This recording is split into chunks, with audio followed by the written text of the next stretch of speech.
This road is often mistakenly called the Old Van Reenen's Pass, which is incorrect because the original pass mostly followed the course of the present-day N3 route. The road tracks the course of the railway line, which follows a series of contorted loops and tunnels in an effort to keep the gradient to a reasonable level. There doesn't appear to be an official name for this pass, so it can be confusing to research and to locate. The road, which is mostly gravel, is in a surprisingly good condition and can be driven in any high-clearance vehicle, provided that the weather allows this. Like Van Reenen's Pass, the route is subject to both snow in winter and violent thunderstorms in summer. We filmed and described the pass from east to west in the ascending mode. The pass begins at the crossing of a small stream.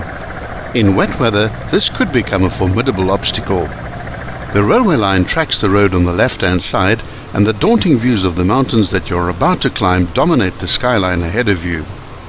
At the 400-meter mark, the road veers slightly to the left, just as the railway line disappears into a tunnel. The gradient increases slightly, and the vegetation becomes more dense.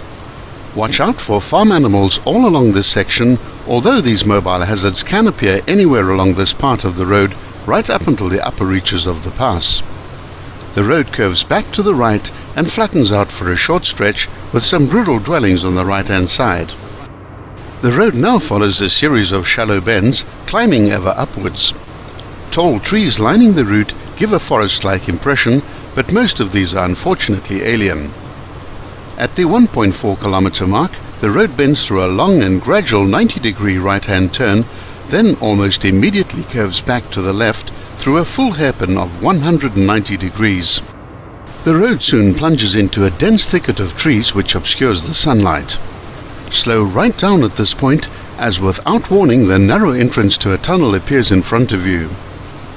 The tunnel, which was built in 1925 and was originally part of the railway route, is about 200 meters long. It has a slight curve to the left, which means that very little light penetrates the inky darkness until you start to reach the other side. Switch on your headlights and proceed carefully, watching for any obstacles in your path.